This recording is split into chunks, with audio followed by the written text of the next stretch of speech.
Hello and welcome. My name is Drew Coleman. I'm a financial advisor with the Next Level Planning Group. Welcome to our 8th session of our new 10 for 10 series.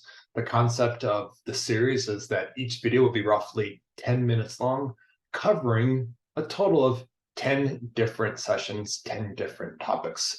Today's topic is, I'll share my screen now, is Session 8, highlights of the Secure Act 2.0. Before we get into the conversation here, I just want to share some standard disclosures with you all. And let's get right into it. So the Secure Act 2.0, Secure, first of all, stands for Setting Every Retirement Community Up for Retirement Enhancement. The Secure Act 2.0 became law at the end of 2022. It was in addition to the first Secure Act. The first Secure Act came out at the end of 2019. Secure Act 2.0 continues the progress made in the first one, and there are 90 new provisions in Secure Act 2.0. Now, we're certainly not going to cover all 90 enhancements here because, well, I'm trying to keep this to 10 minutes. So we're going to cover 8 enhancements in 4 broad categories. Those enhancements are changes to required minimum distributions, a new option for extra money in 529 accounts, more employer 401k matching opportunities. And I also want to say here, when I use the word or term 401k, I also mean 403bs and 457s. These are workplace retirement accounts. I'm just using 401k to cover all of them. And the last set of enhancements that I want to cover are changes to 401k catch-up contributions. So let's get right into it. Let's talk about required minimum distributions and those updates. And so for many, many years, RMDs had to be started when savers reached the age of 70 and a half. And when the first Secure Act came out and it became law at the end of 2019, well, that act moved the RMD age to 72. And that's the age at which savers who have retirement accounts had to begin taking money out of those accounts through RMDs. The Secure Act simply moved that age 1 year. And so that now when savers reach the age of 73 starting this year, that's when they have to start taking required minimum distributions. And so if you turned 72 this year, well, you actually caught a break, because if not for the act, you'd have to start taking required minimum distributions. But because of Secure Act 2.0, you can push that back 1 more year. And when you turn 73 next year, then you can take those required minimum distributions. The Secure Act 2.0 goes a step farther to continue pushing out the age at which RMDs begin.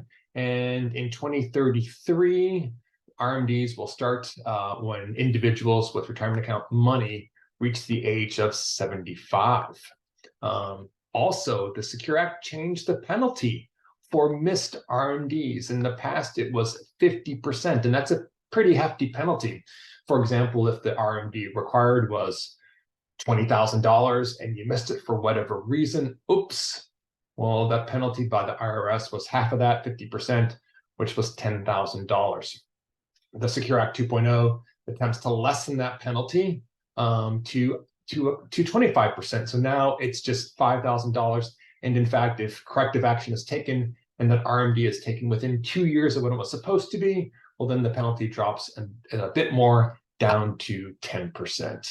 And the last bit of enhancements that I want to share here around RMDs is that finally there is harmony between RMDs for Roth 401ks or Roth 403bs and Roth IRAs. In years past, Roth IRAs never had a required minimum distribution. It wasn't part of the language of a Roth account.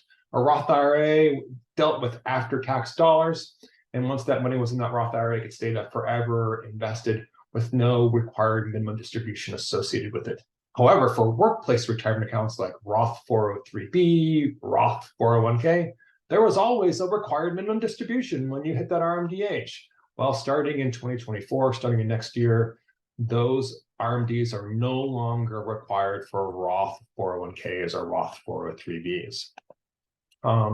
Let's move on to the next area of enhancements, and this is in the area of 529 plans. And the Secure Act 2.0 opens the door for a new way to manage the possibility of having too much money in a 529 plan. In the past, it was a bit of a head scratcher. What should we do with this extra money? And there are ways to address it, but now here's a new way.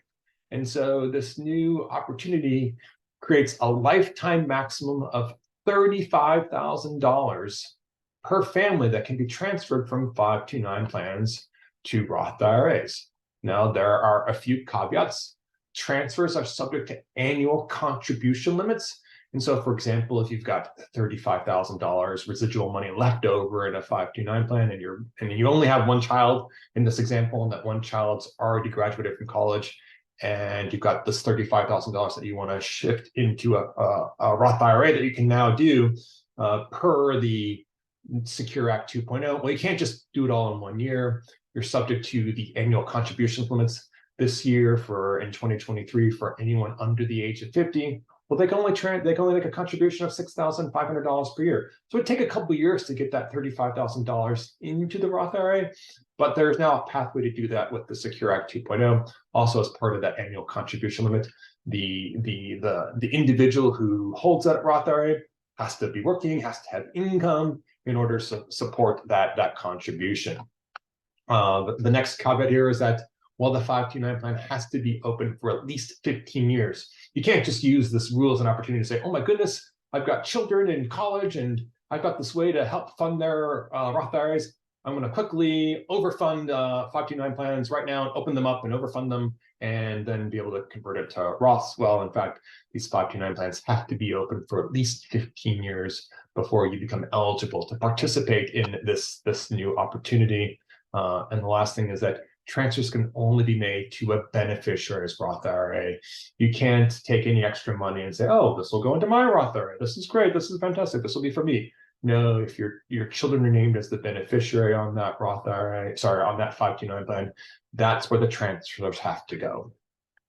The next set of enhancements speak to employer matching updates, and there are two enhancements I want to cover. So prior to the Secure Act, if employees were making 401k Roth contributions or 403b Roth contributions, employers had to make traditional pre-tax 401k matching contributions. So then there would be a situation where there was a mix of money, that those employee contributions that are post-tax because they're going into Roth, and the employer contributions that are pre-tax that are going in through the traditional 401k.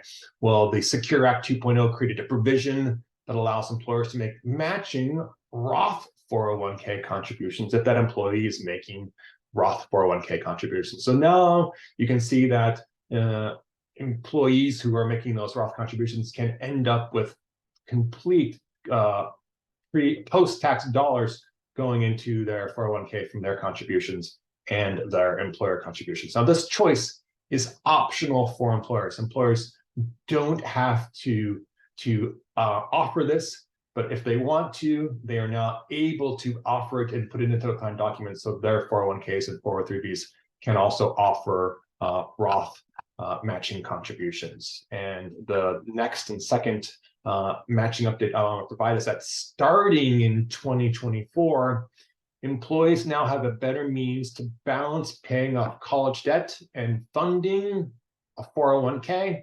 The Secure Act 2.0 allows employers to treat student loan payments as elective retirement account contributions for purposes of making a matching contribution.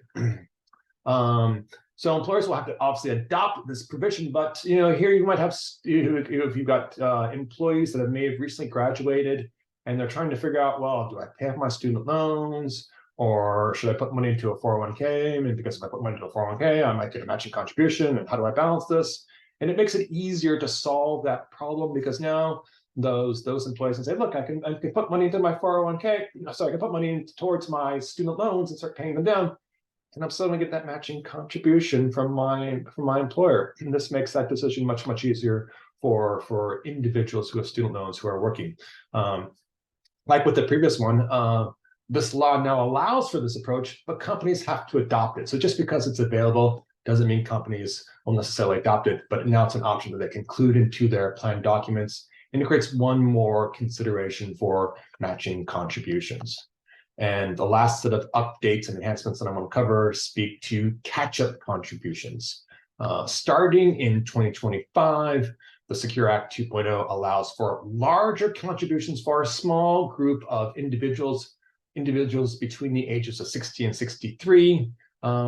They can now increase their catch-up contributions to the greater of $10,000 or 150% of the 2024 limit. The current catch-up contribution right now in 2023 is $7,500. So this small group of people definitely opens the door to put even more money into the 401 into their 401k. So if you're in this group, hey, lucky you. And the last enhancement that I want to cover is that in 2026, participants with W-2 wages. So these are employees. These are not self-employed people. These are not partners at a firm who might get a K-1, but these are employees who have W-2 wages. If they earn in excess of $145,000 indexed for inflation year after year after year, those individuals will be required to make Roth catch-up contributions instead of pre-tax catch-up contributions. So for example, let's use an illustration of someone who's over the age of 50 and they're earning $500,000 in 2026. And this individual is thinking to himself, gee, I really want to take advantage of as many tax deductions as I possibly can, particularly by putting money away into my 401k. I'll get the basic contributions that I put in, that everyone can put in. For those that are under age 50 right now, it's $22,500, and also do my catch-up contribution for a total of $30,000. Well, but in 2026, this individual can't put that catch-up contribution into that pre-tax bucket. Instead, they have to be made with Roth.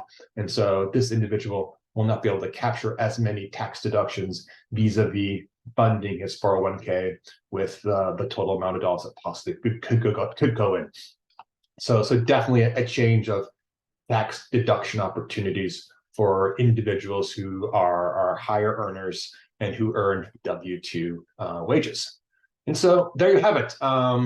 Several enhancements that are now available to us due to the Secure Act 2.0. I hope you found this session informative. I hope you've learned a lot.